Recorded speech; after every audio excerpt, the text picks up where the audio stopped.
pieteikumu iesniedzēji Satversmes tiesā apstrīdēja likuma par valsts un pašvaldību institūciju amatpersonu un darbinieku atlīdzību 3. panta 9.2 daļas 1. un 2. punktu. Šīs normas nosaka to, ka pieteikumu iesniedzēju darba devējiem ir jāpublicē internetā, mājaslapā, pieteikumu iesniedzēju atalgojumi un citas aprēķinātās naudas summas kopā ar viņu vārdu, uzvārdu un amatu.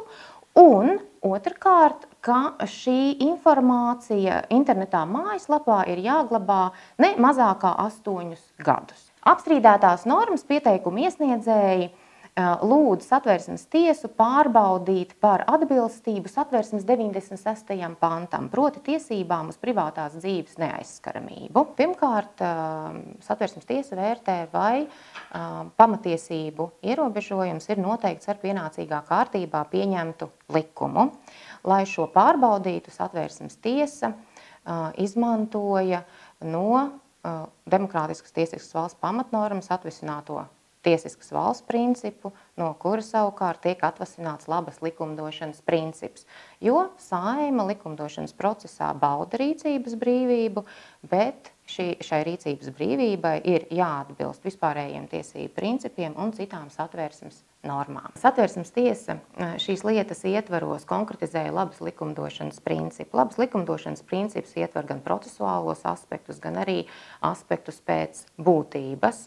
Labas likumdošanas princips noteica likumdevējam pienākumu likumdošanas procesā paredzēto regulējumu pārbaudīt, vai šis regulējums atbilst Satversmei, vai šis regulējums atbilst Eiropas Savienības tiesībām, vai regulējums atbilst starptautiskajām tiesībām, vai paredzētais regulējums, ko likumdevējs grasās pieņemt, ir iekšēji saskanīgs ar pastāvošo tiesisko sistēmu, proti atbilstoši racionāli likumdevēju principam, vai neradīsies kolīzijas ar tām tiesību normām, kas jau ir spēkā tiesību sistēmā un pastāv. Tāpat labas likumdošanas princips uzliek likumdevējam pienākumu noteikt tādu regulējumu, kas ir ilgtspējīgs pēc būtības. Labas likumdošanas princips arī pieprasa likumdevējam atklātu procesu, virzīt likuma projektu uz publisku debati, lai deputāti var izmantot savas runas un balsošanas tiesības. Labas likumdošanas princips pieprasa no likumdevēja to, ka likumdevējam ir sociālās ietekmes izvērtējuma pētījums, kas ir nepieciešams, lai tiesiskais regulējums darbotos pilnvērtīgi un ilgtspējīgi demokrātiskas tiesiskas valsts tiesiskajā sistēmā, kā arī riska novērtējuma prognozes un pētījumi, kā arī to pieprasa labas likumdošanas princips, ka likumdošanas procesā tiek iesaistīta sabiedrība un sabiedrība arī tiek informēta par likumdošanas procesu. Apstrīdētās normas tika iekļautas tādā likuma projektā, kas ir valsts budžeta likuma projekta pavadošo likuma projektu paketē. Gan Saeimas kārtības rullis, gan arī Satversmes tiesas iepriekšējā judikatūra ir noteikusi īpašas prasības tiem likumprojektiem, kas tiek ietverti budžeta likumprojektu paketē, un proti budžeta likumprojektu paketē var ietvert tādus likumprojektus, kas attiec uz konkrēto saimniecisko gadu un kas ir cieši saistīti ar valsts finanšu līdzekļu izlietojumu. Līdz ar to tas nevarēja tikt ietverts, un Saeimai bija pienākums to neietvert budžeta likumprojektu paketē ietilpstošā likumprojektā. Pieteikumu iesniedzēji arī norādīja uz to, ka Saeima nav izvērtējusi pēc būtības valsts prezidenta iebildumus par pēc būtības, pēc satura līdzīgām tiesību normām, par kurām valsts prezidents bija šos iebildumus izteicis otrreizējās caurlūkošanas institūta ietvaros. Tāda situācija, kad Saeima censtos izvairīties no valsts prezidenta iebildumu izvērtēšanas pēc būtības tādā veidā, ka tās normas, par kurām valsts prezidents ir izteicies un iebildes par to satversmību un atbilstību datu aizsardzības prasībām, kā šajā gadījumā, vienkārši tiktu pārceltas uz citu likumdošanas procesu un pieņemtas kā cits likums. Satversmes tiesa secināja, ka tas būtu pretrunā ar labas ticības principu. Tas būtu pretrunā arī ar starpinstitucionālās lojalitātes principu. Demokrātiskā un tiesiskā valstī konstitucionālajiem orgāniem ir jādarbojas savstarpējas cieņas apstākļos. Satversmes tiesa secināja, ka tajā laikā, kad apstrīdētās normas tika pieņemtas, datu regula jau bija stājusies spēkā, tomēr tā vēl nebija piemērojama.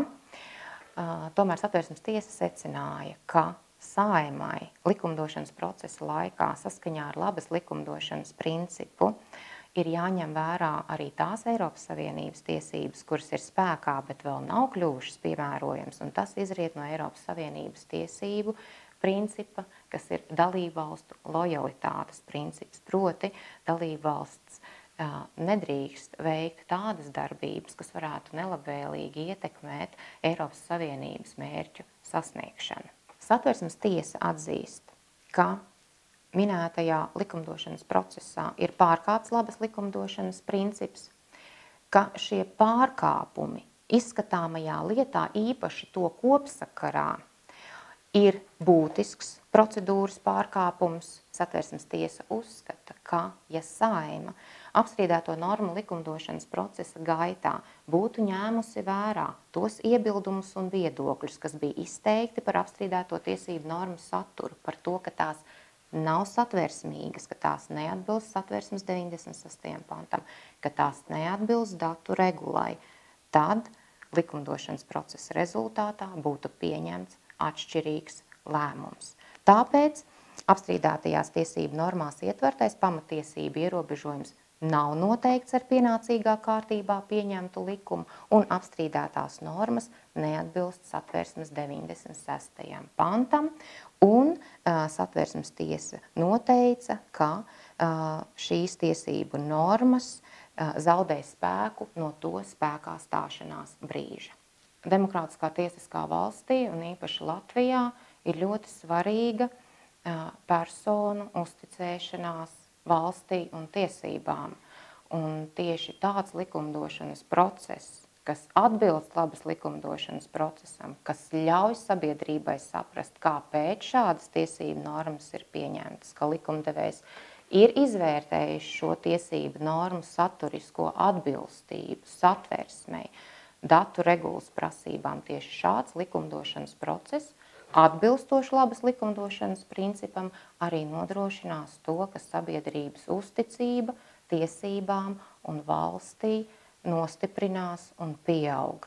Un esošā situācija pēc Satversmes tiesas sprieduma ir tāda, ka saskaņā ar atlīdzības likumu joprojām paliek spēkā pienākums saskaņā ar 3. panta 9. daļu un 9 prim daļu darba devējiem publiskot informāciju par darbinieku un amatpersonu atalgojumu saskaņā ar amatu grupām un saskaņā ar ministru kabineta noteikumiem.